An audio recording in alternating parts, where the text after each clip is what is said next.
I know how overwhelming it is trying to search for information on diabetes on the internet. Being told to eat healthier sounds so vague. Everywhere you look, there is conflicting information or people trying to sell you vitamins or supplements. And it can feel really hard to figure out what to do, what's true, and what's not. Look no further because we're here to present you the hard facts specifically when it comes to diabetes. My name is Charmaine and I'm the registered dietitian that helps people reverse type 2 diabetes. And my name is Galia. I'm a coach in the Reversing Diabetes program specializing in exercise. And today we're going to talk about continuous glucose monitor and what you need to know. Continuous glucose monitor are cutting-edge devices designed to track glucose levels in real time, offering a comprehensive picture of blood sugar fluctuations throughout the day and night.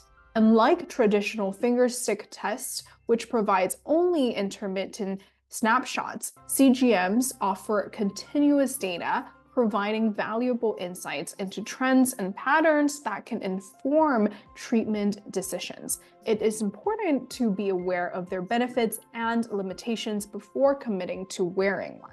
This can ensure that you secure a positive experience using a CGM and mitigate any frustrations associated with CGM usage. So how do they work, right? CGMs typically consist of a small sensor that's inserted underneath the skin, often in the abdomen or in the back of the arm, which measures the amount of glucose present in the interstitial fluid. This data is then transmitted wirelessly to a receiver or an app on a smartphone, where users can view their glucose levels in real time and track trends over time. And let's talk about some of the benefits of CGM usage.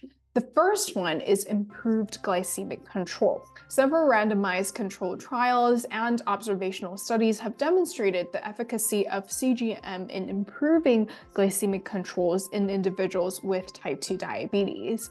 Notable studies include the Diamond trial and the Gold study. CGM provides real-time data on glucose levels, allowing users to monitor their blood sugar continuously throughout the day. This continuous feedback enables individuals to make immediate adjustment to their diet, exercise, and medications in response to changes in glucose levels. By having a more comprehensive understanding of their glucose patterns, users can optimize their management strategies, leading to improved glycemic control over time. The second benefit is a reduction in HbA1c levels. So again, research studies such as the Gold study and also the Replace BG trial have reported reductions in HbA1c levels among CGM users when compared to those using traditional self-monitoring of blood glucose. Now, the ability of CGMs to provide continuous glucose data helps users identify these trends and patterns in their blood glucose levels. By making targeted interventions based on this information, such as adjusting medication doses or modifying lifestyle habits, individuals can achieve better overall glucose management, resulting in reductions in HbA1c over time. The third one is decreased risk of hypoglycemia. Evidence supporting the ability of CGM to reduce risk of hypoglycemia in individuals with type 2 diabetes comes from various studies, including the HypoDE study and the Diamond trial. CGMs provide early warnings of impending hypoglycemia, allowing users to take proactive measures to prevent low blood sugar episodes. By receiving real-time alerts when glucose levels are trending downwards, individuals can intervene promptly by consuming carbohydrates or adjusting their insulin doses, thereby reducing the frequency and severity of hypoglycemic events. The fourth is increases in time and target range. So studies such as the Gold study and also the Replace BG trial have reported a higher percentage of time spent within the target glucose range among CGM users compared to those using self-monitoring blood glucose methods. CGMs empower users to spend more time within their target glucose range by providing continuous feedback on their blood glucose levels. The alarms that were previously mentioned notify you when you are outside of your target range so that you can intervene and take action to get yourself back in that target range.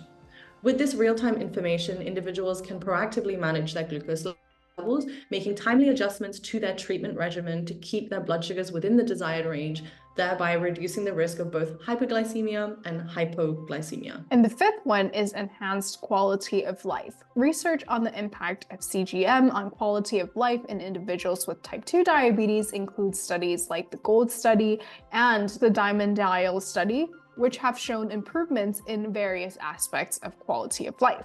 The convenience and peace of mind offered by CGMs contribute to improvements in quality of life for individuals with type 2 diabetes. By reducing the burden of frequent fingerstick tests and providing continuous glucose data, CGMs enable users to better understand their condition and feel more confident in managing their diabetes. This enhanced sense of control and empowerment can lead to improvements in overall well-being and quality of life. So, we've spoken about some of the benefits of CGM usage. Let's talk about some of the limitations.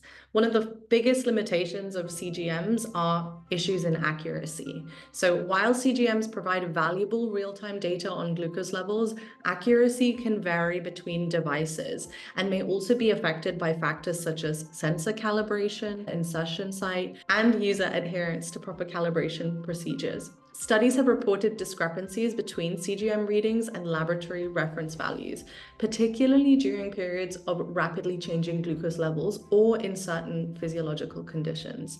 It is estimated that CGM data can have a 20% degree of inaccuracy. This is extremely problematic if we are basing treatment decisions off of inaccurate data. The second limitation is about sensor calibration requirements.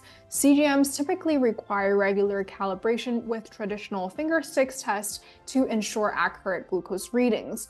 Failure to calibrate the sensor appropriately or at the recommended intervals can lead to inaccurate readings and compromise the reliability of CGM data. This calibration process can be burdensome for some users and may impact overall user experience and adherence to CGM usage. The third limitation to mention is interference by medications and other substances. Certain medications, substances, and physiological factors can interfere with CGM accuracy and performance. For example, acetaminophen, ascorbic acid, otherwise known as vitamin C, and high lipid levels in the blood have been reported to interfere with CGM readings, leading to inaccuracies in glucose measurement. Additionally, conditions such as dehydration or edema can affect interstitial fluid glucose levels, potentially impacting the accuracy of your CGM data. And the fourth one is about sensor discomfort and skin irritations. Clinical trials, user surveys, and observational studies examining the tolerability and acceptability of CGM devices often document user experience with sensor discomfort and skin irritation. Skin reactions such as redness, itching, or irritation may occur, leading to discomfort and the need to change sensor placements more frequently. Skin sensitivity and irritation can affect user tolerance or CGM devices and may limit their long-term use. The fifth limitation, and this is probably bigger in the US, is cost and accessibility. So CGM systems can be expensive. Not all insurance plans cover the cost of CGM devices and supplies. The high initial cost of CGM systems, along with the ongoing expenses for sensors and transmitter components, may pose a barrier to access for some individuals, particularly those with more limited financial resources or inadequate insurance coverage. Now, the sixth one is about data interpretation challenges. While CGMs provide continuous glucose data, interpreting this information accurately and making appropriate treatment decisions can be challenging for some users. Effective utilization of CGM data requires education and support to help users understand glucose trends, patterns, and actionable insights for optimizing diabetes management. Without this, CGM users often report frustrations and feelings of discouragement. Access to data is only empowering if we know how to act on the data. Recognizing and addressing these limitations is essential to optimize the effectiveness and accessibility of CGM technology, ensuring safe and reliable glucose monitoring that empowers individuals with diabetes to better manage their condition and improve their overall health and well-being. If you like what you heard in this episode and can spare 60 seconds to give us a great review so that the podcast can reach more people, we'd really appreciate it, as it can help us change many more lives.